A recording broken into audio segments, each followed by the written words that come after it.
Prolonged stress turns things in our lives that would otherwise be a crack, and it turns them into a canyon. You could die in a canyon. You could get lost in a canyon. Hey, everybody. Welcome back to the Follow Lead Podcast, a Christian leaders podcast powered by EBEB Solutions, energy benefits for every business. Go to ebebsolutions.com today and learn how you can save real tax dollars with energy credits. Friends, today on the podcast, we're doing what's called a feed drop. A feed drop is when you take an episode from another show and you drop it on yours. And today's episode is from Culture is an Inside Job. I got to go on the show last year and talk about my new book, and it just recently released, and I wanted to share it with all of you. It's a little reminder of some of the things that we talked about in Wisdom in the Wound.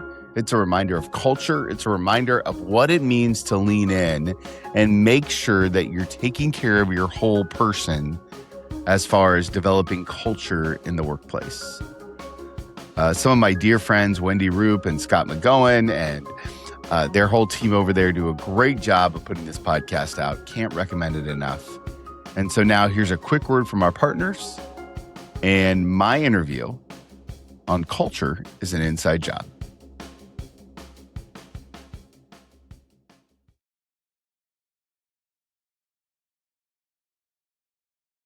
Prolonged stress turns things in our lives that would otherwise be a crack, and it turns them into a canyon. And so it becomes like a magnifying glass. And you can ignore cracks and you can kind of walk over cracks and you can do all these things, but you could die in a canyon. You could get lost in a canyon. One of the things that I really began to realize as I worked with more and more people is that the beautiful gift in a canyon is that you can explore it. You can actually walk around in it. You can get comfortable with it. Welcome back to Culture is an Inside Job, everyone. Great to see you, Karen and Scott, as always. Karen has got this beautiful red shirt on. Gosh, you just, look like you're ready for Christmas. Well, we don't want to date ourselves here, but this is my, I am kind of like trying to be festive. So yeah. Okay, here we go. Yeah, that's true. And we have an amazing guest with us this morning, today. His name is Tony Miltenberger. And Tony is, first of all, welcome, Tony. Welcome, and thank you for joining us. Thank you so much. It's an honor to be here. I'm excited. I've been watching some episodes on YouTube. You guys are pros. I love it. Awesome. So Scott and I both have known Tony for a while. Scott, when did you meet Tony? In my office. Tony came in and we sat down and we didn't know each other. And in the first 5 minutes, we made a decision that we shouldn't be allowed in the same room together. Agreed. It was just like crazy. Did a Thankful Thursday when he walked out of the office, and it was an incredible experience. And he's just a dear friend. Isn't it funny how sometimes you just connect like that? Yeah. And then I actually met Tony. My dad passed in 2019, and my brother Todd is good friends with Tony. And so we invited Tony to really, speak at my dad's celebration of life, or whatever you want to call it. And Tony did an amazing job. And so I got to meet him then, but then got to know him better over the last few years. Tony is now a certified IPEC coach, like Woo-hoo. Karen and I. So, woohoo! Welcome to the club. Cheers. Woohoo! Yes, he is.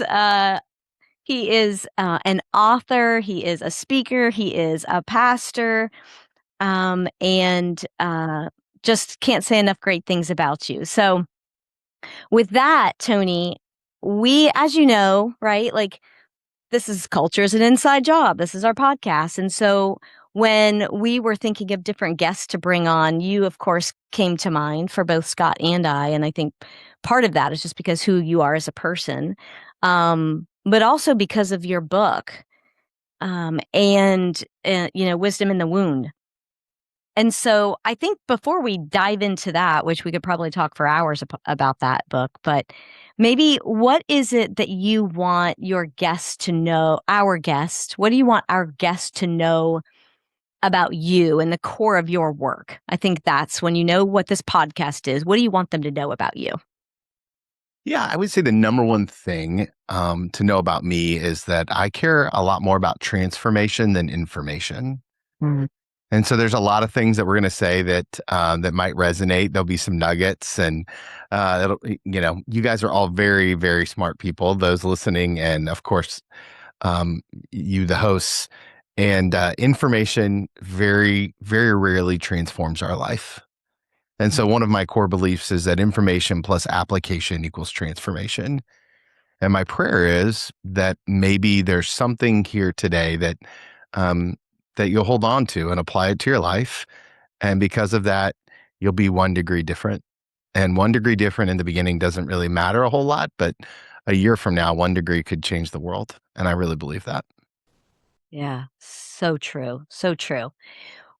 Tony, I think it's important to share, how did you get to the place that you are now with, number one, making the decision to become a certified coach, but also deciding to write this book?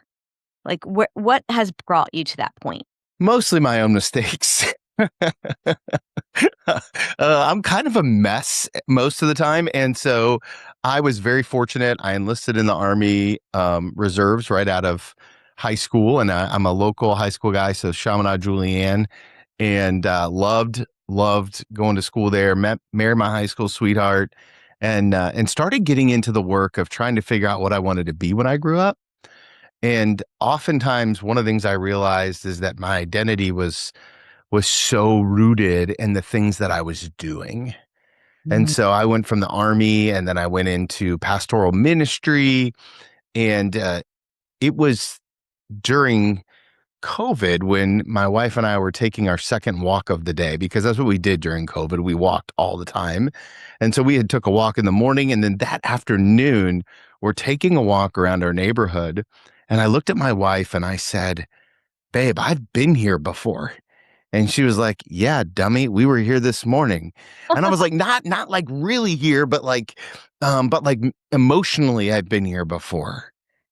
And she said, "Well, what do you mean?" And I said, "Well, when I was deployed, one of the things that I realized is that prolonged stress, the kind of stress that just uh, continues to build over time, the kind of stress that says, I don't know when this is going to end, the kind of stress that says, I don't know how it's going to work out.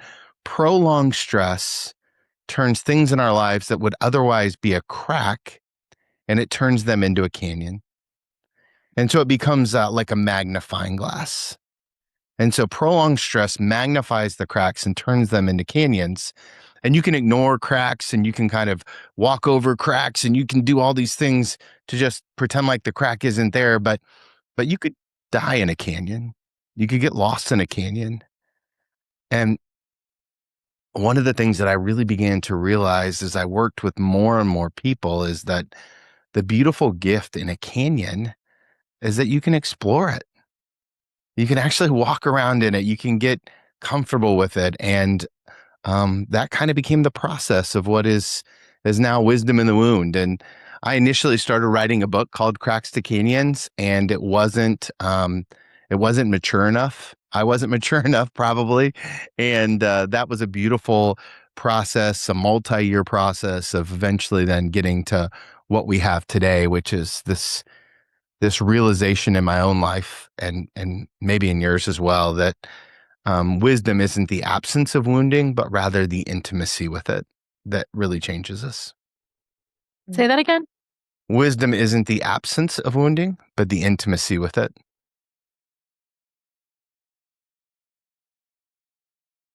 Yeah, that's it. Yeah. What comes up for you, Scott or Karen? Well, I think it's like, even in the book, Culture is an Inside Job, it has very little to do. I shouldn't say very little, but it's more about individual culture. And it really is based on, at least, and Tony, your story and my story aren't very far apart. Matter of fact, most of our stories aren't very, very, very far apart. No. And most of our stories, sadly, is based on an identity that was falsely created. And sometimes they're falsely created by humanity, by maybe a poor parent or maybe a spouse or somebody. But mostly they're created by really bad self-talk that we have within ourselves. And then, like, even in your book, the wounds that we create, and sometimes, sadly, they're created by other people, but sometimes we create our own wounds.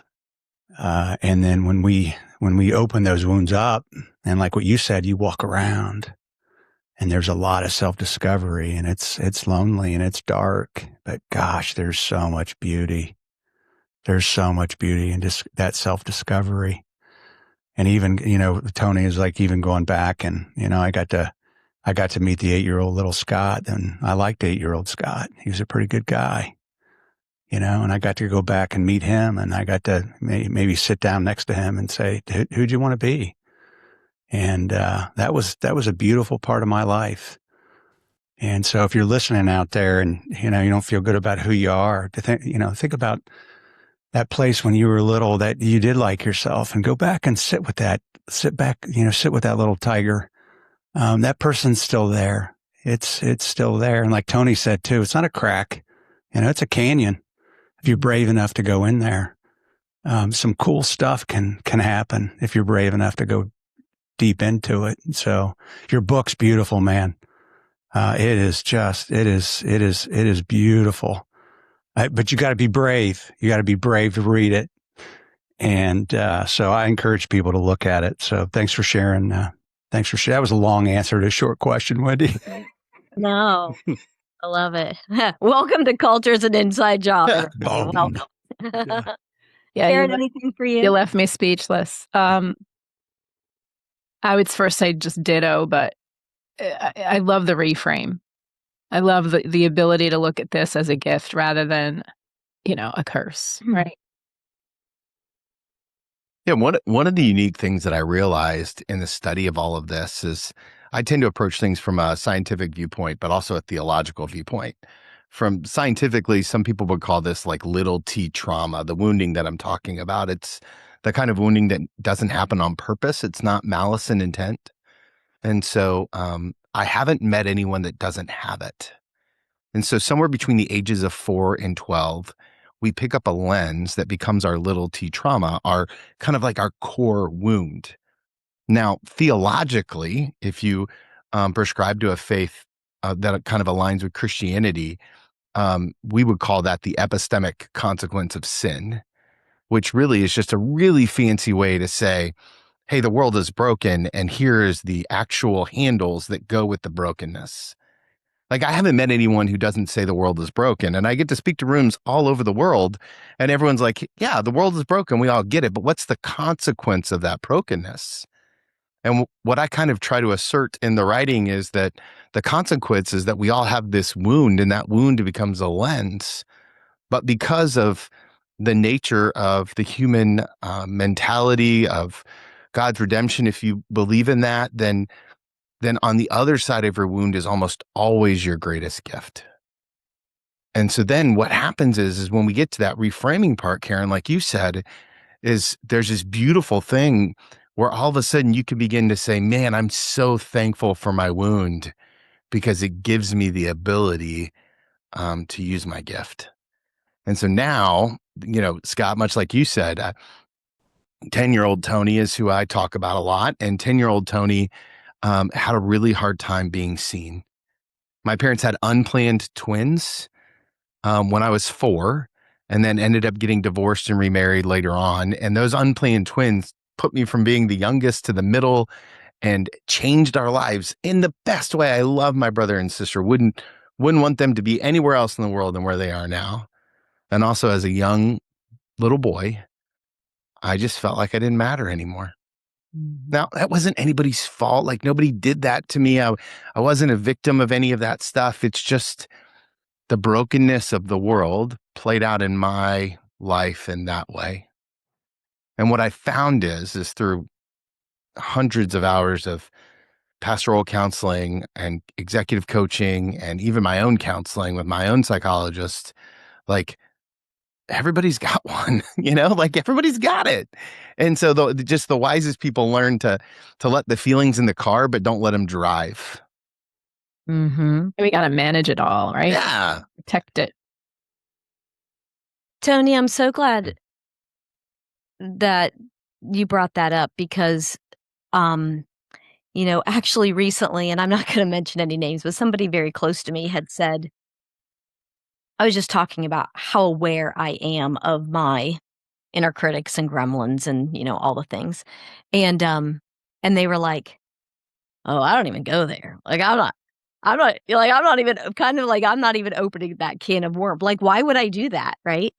And they're quite a bit, they're like 8 years younger than me. I'm like, I'll be here when you need to call me, when you discover that. But I think it's so true because I do think, right. And I say this to, those that I do one-on-one work with and in workshops and so forth.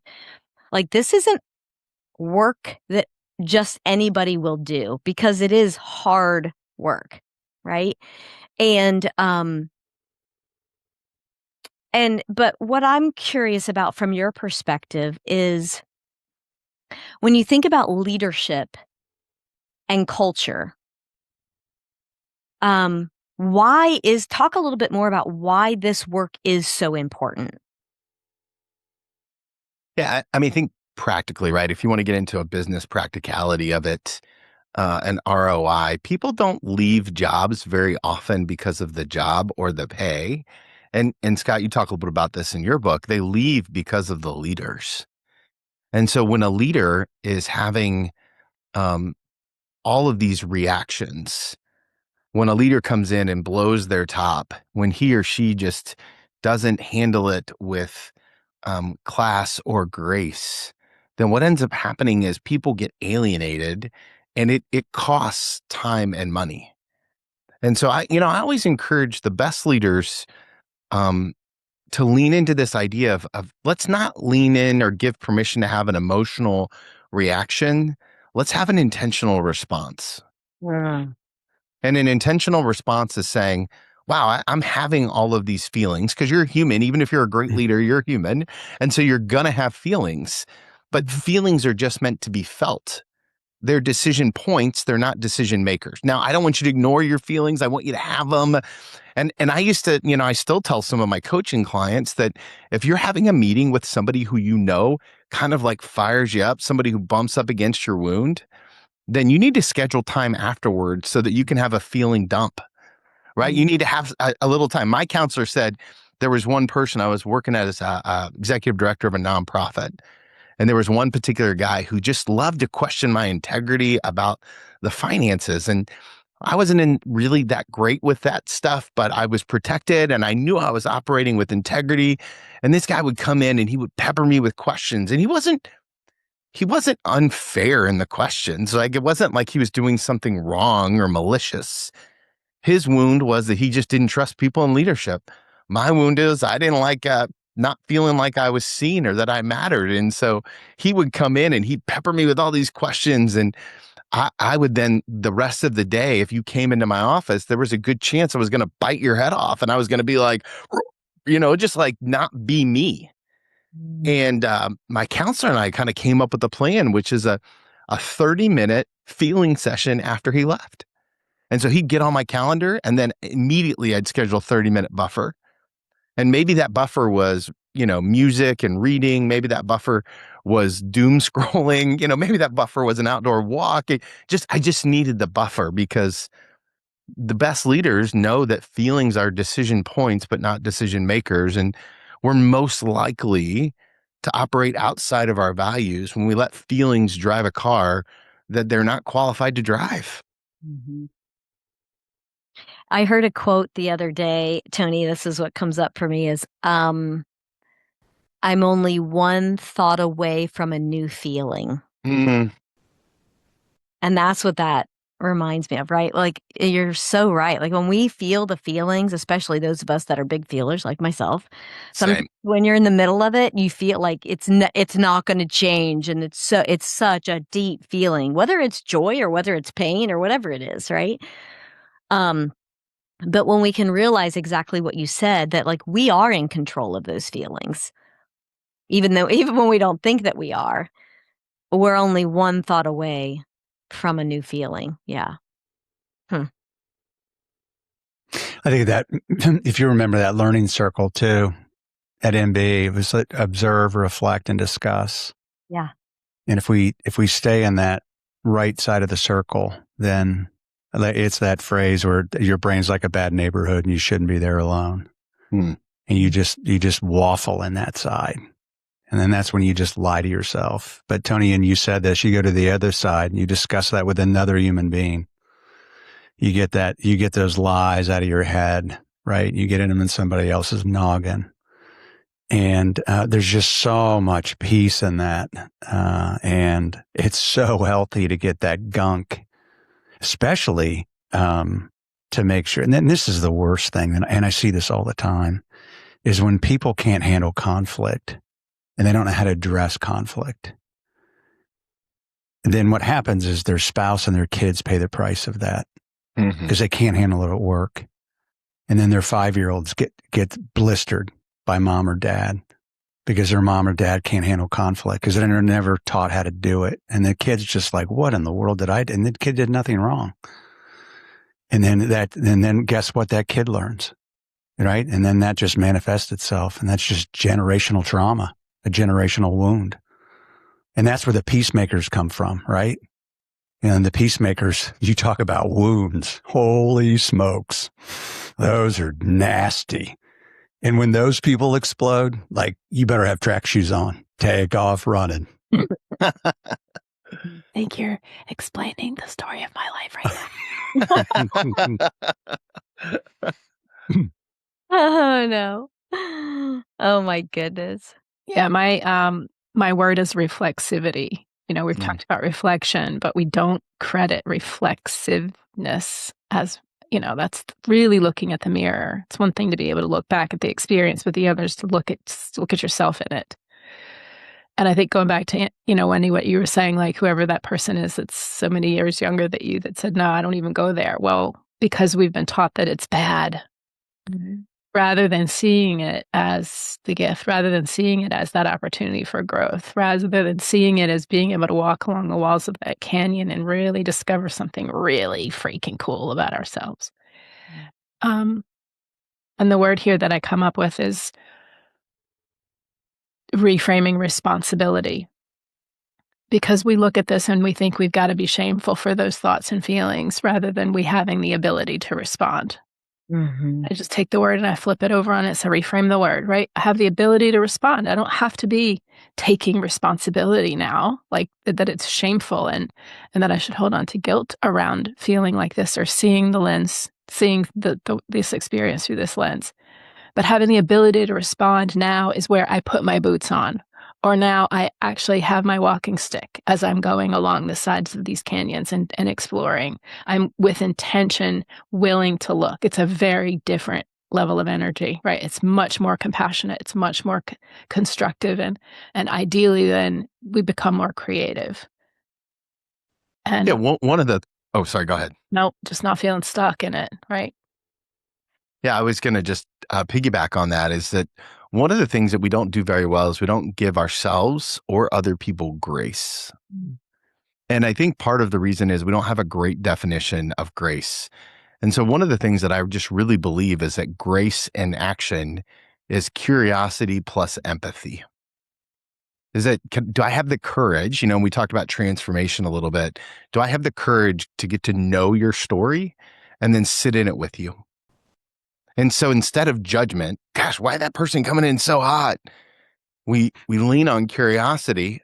Man, I wonder what they went through today that put them in that place. And then empathy is like, man, I just can't even imagine what it must. I took my 15-and-a-half-year-old son to the BMB this morning. He got his temps today. So it was a big day in the Miltenberger household, right? Caleb he was great. He did great. And we're walking in and I said, hey, Caleb, I just want you to know that kindness in a place like the BMV is a superpower. And he said, what do you mean? And I said, well, people aren't very nice here very often because everyone's coming in and they feel like their freedom is on the verge of not happening. Right. And I said, so if you can smile and you can look people in the eye and just be extra kind, which thankfully he's naturally kind anyway. I said, it will just go a long way to make this process a little bit easier. Mm-hmm. And sure enough, we get in there and the person over here is kind of yelling, person over here is kind of yelling. Everybody's got their head down. And I'm like, it's okay, guys. It's okay. Right? But again, grace in action is curiosity plus empathy.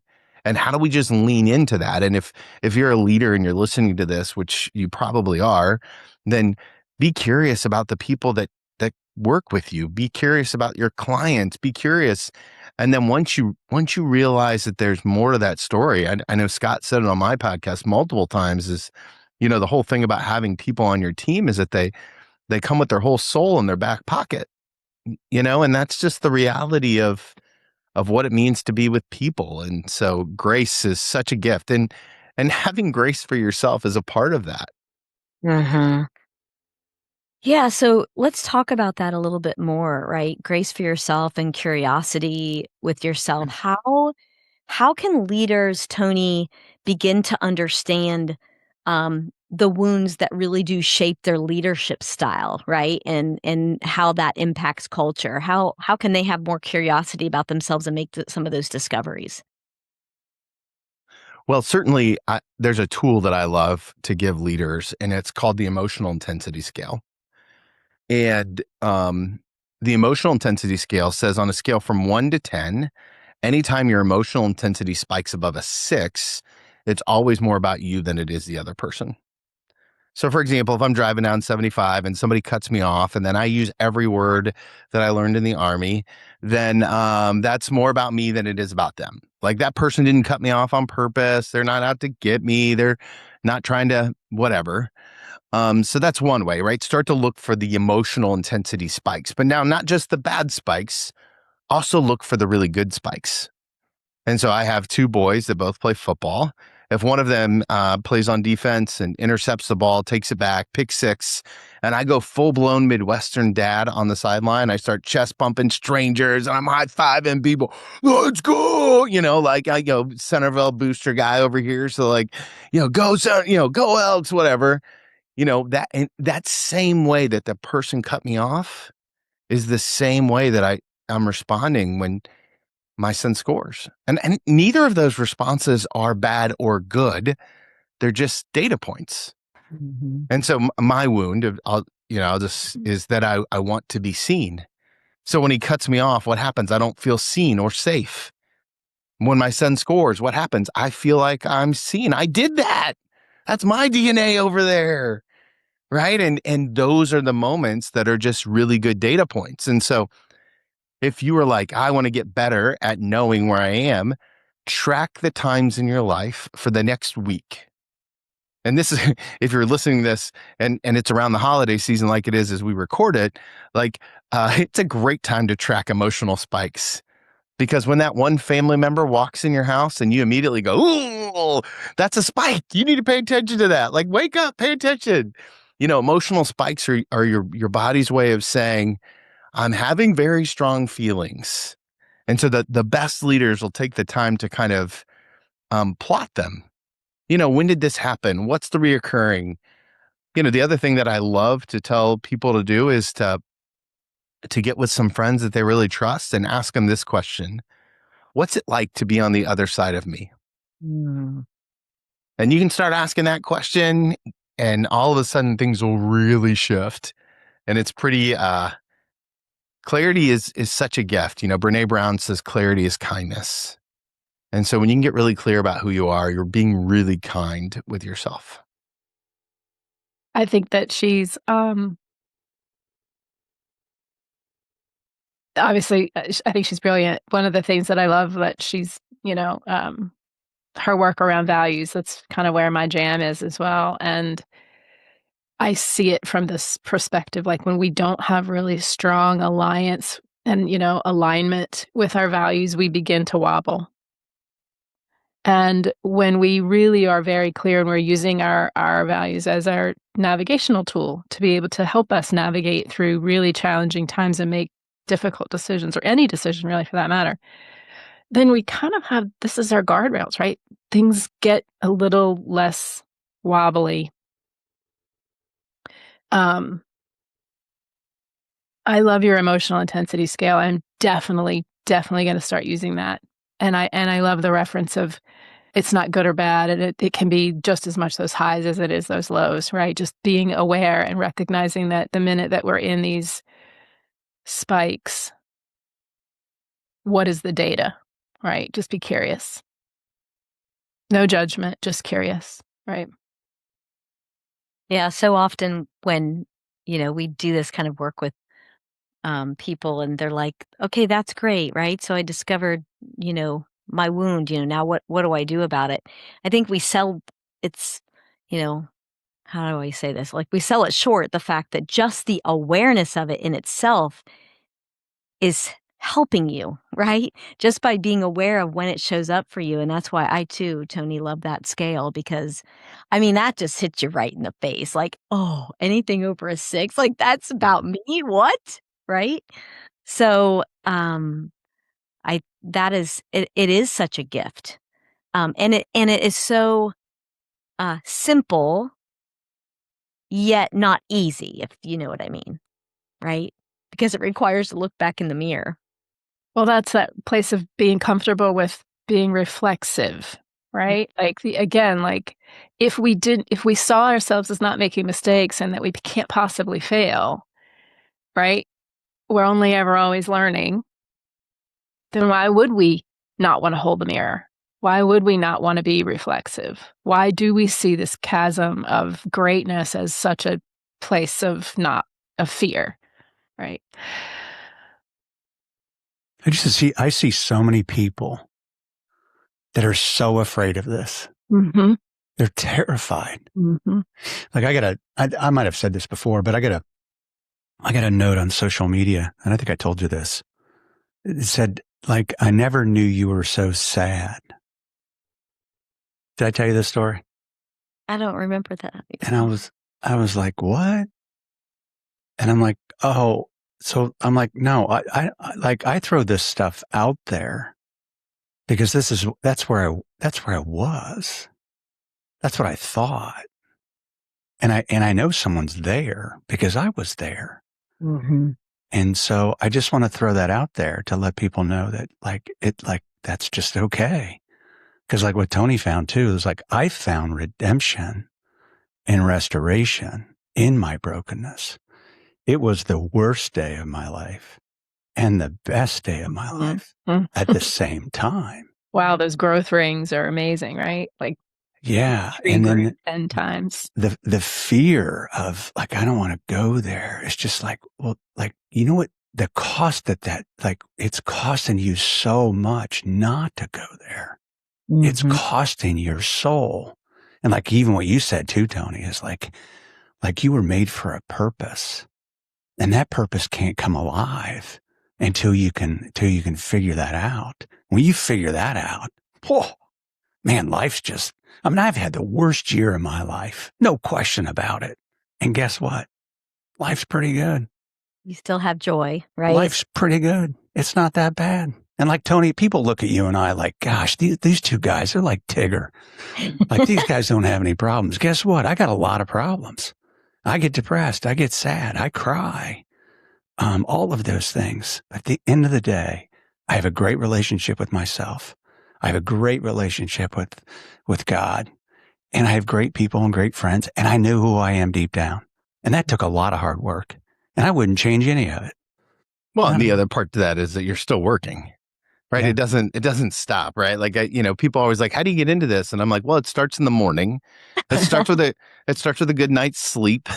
Right. Like there's a set of dominoes. Right. And I come from the recovery background as I realize a lot of things about myself, and having a good morning program changes the way I show up. And as my seasons change, so does my morning program. Like this year was a really intense year for me work-wise with the book and some other things. And so I had to make some adjustments. Like I had to push back that first client meeting because I can, right? That's a gift, but I didn't push back my first meeting till 9 so that I could make sure that I spend some time with my wife in the morning on a morning walk. Mm-hmm. And so, one of the things that I just really believe in, and I say all the time, is that if you're not dedicated to your disciplines, you'll be destroyed by your distractions. Tony, I come from that recovery background. Right. Too. Have you ever prayed like instead of like getting on your knees, have you ever prayed like in bed, like while you're laying there? Just all out the of time. Laziness. Just out of laziness. Yeah. I'm like, man, I know I should get up and do this, but I'm too tired. I'm just going to do it laying here. Mm-hmm. I'm just like, come on, Scott. God's looking at you. He knows all that stuff anyway. You're too tired to get up. That's so funny. All right. Thanks for admitting that. Well, I just think that nobody who's listening to this podcast is thinking, man, today's the day that I want to ruin my marriage. Yeah. Like no one's going, today's the day that I want to lose my job. Today's the day that I want to alienate my kids for the next decade. Instead, what we do is we just start letting ourselves get distracted by the things in our life that are having an emotional spike in who we are. And so that's when we start to let the feelings drive the car. I just, we stopped. Yeah, I do marriage coaching all the time, and people don't fall in and out of love. They fall in and out of commitment. But it's not commitment to monogamy. That's actually pretty easy. Commitment to the disciplines of what it takes to be married. Commitment to dating, commitment to discussion, commitment to all of those kind of things. It's like, wow, like all of a sudden I just woke up one day and I just didn't realize who I was or what I was doing. And I think it just happens to more people than we recognize, and probably just, in any given season of our lives, we're just a couple of distractions away from being in a place that isn't going to serve us well. Well said. Mm-hmm. Well said. Yeah. Tony, how did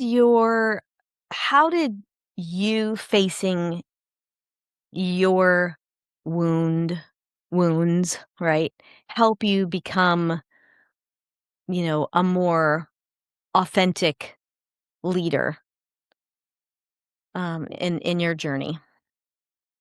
I'll say that the number one thing it did is it lowered my judgment of other people. Right? Is that once I started realizing how messed up I was, well, if you're not as bad as me, then you're in good shape.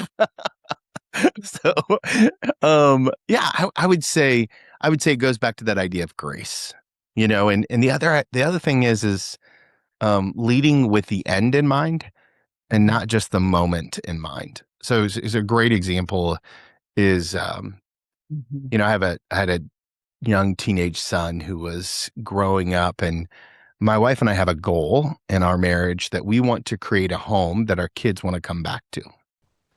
That's our 10-year North Star. If you're familiar with EOS, that's our North Star language, right? So once my oldest son got to be about 16 or 17, I started to realize he's not me. And that created some problems for both of us. And so one of the things that we started to do is to create these things called amnesty dinners.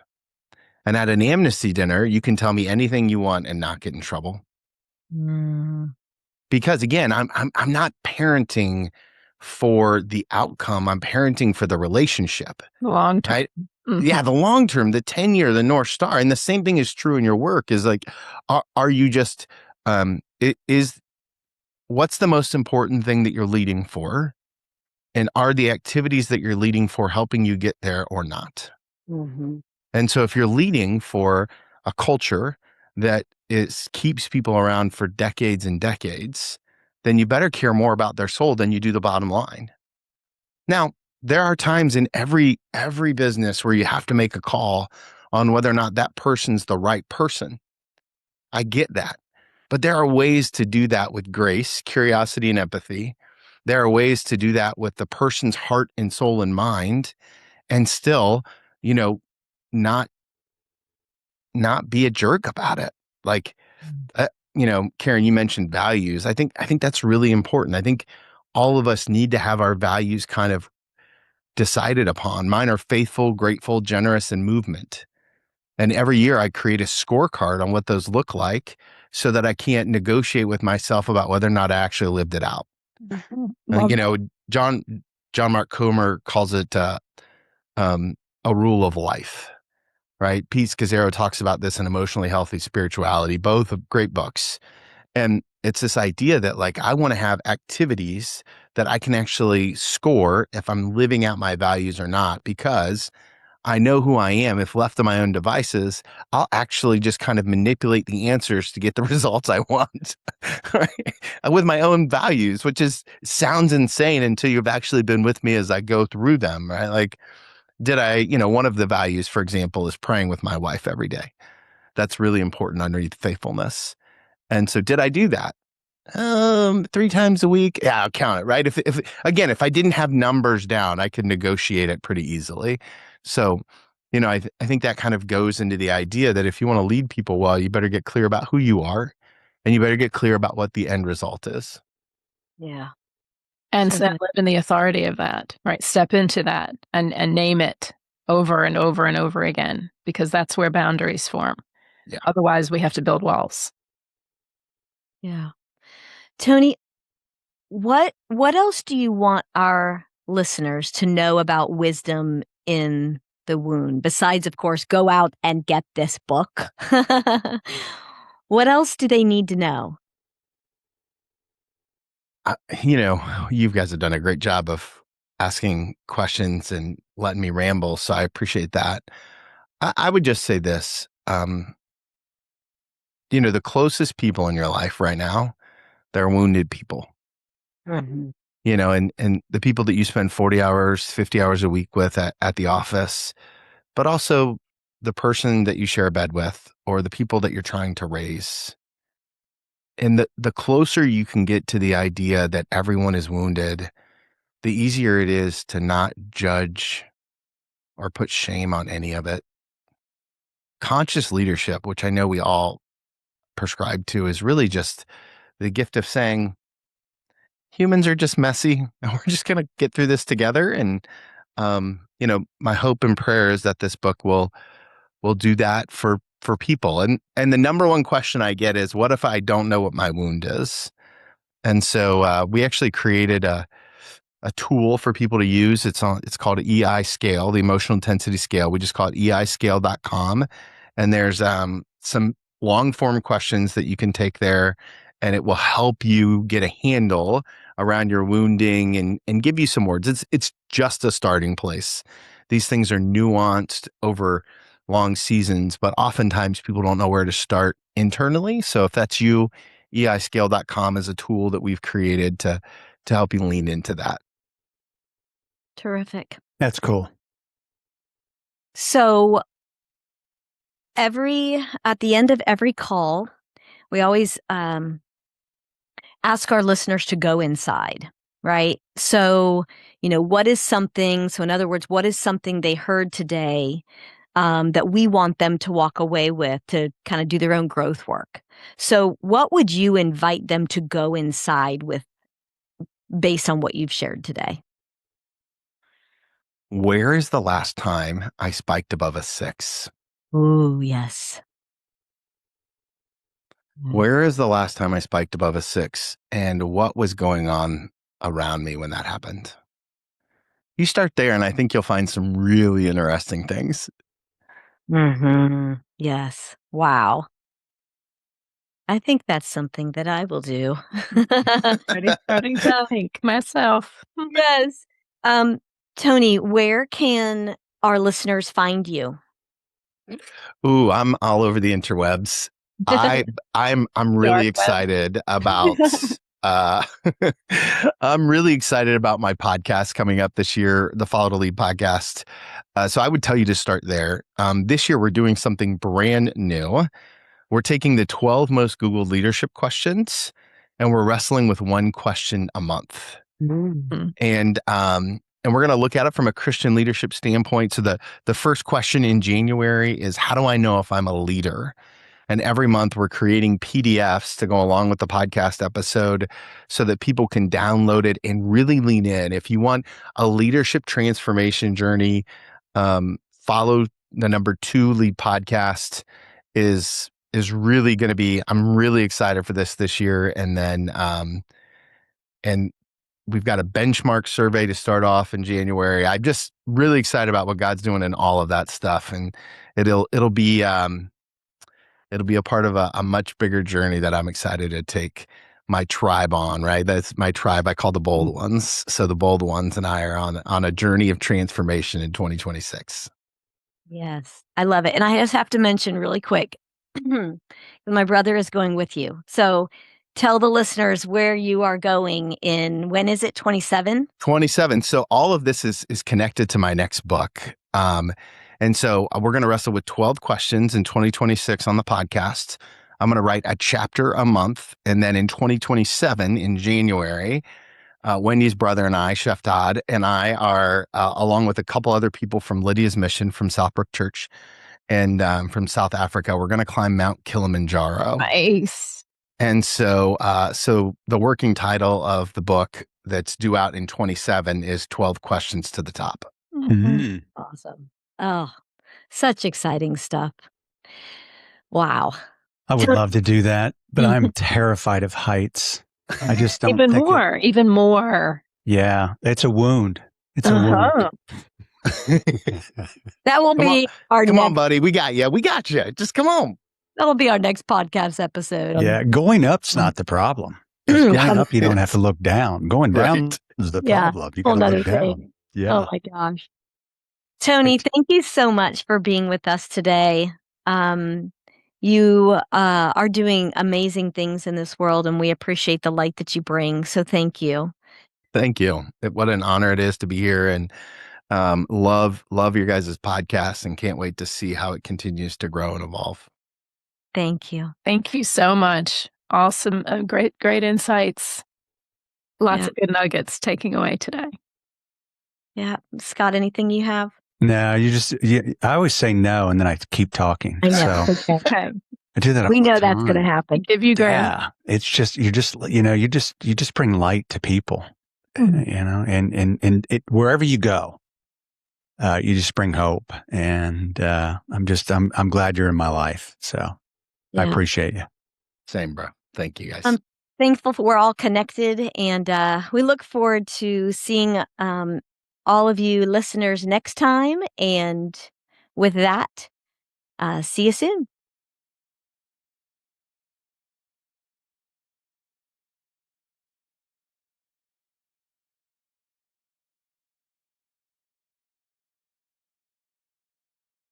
Told you guys, what a great conversation. I appreciate the heart and the work that they're doing over there at Culture's an Inside Job. If you like that sort of discussion all the time, please do me a favor, subscribe to their podcasts, reach out to them, let them know that you heard me on their show and how much you enjoyed it. It's one of the ways that, that we support each other, is just by letting them know, hey, I'm there. You're there. I see you. Good job. That's it for us today. We're going to keep it really simple. If you need anything from me, I'm embarrassingly easy to find. Tony at TWMilt. Again, Tony at TWMilt, on Instagram at TWMilt, or on LinkedIn at TWMilt. So, till next time, remember, if you want to follow Jesus, you must be willing to move.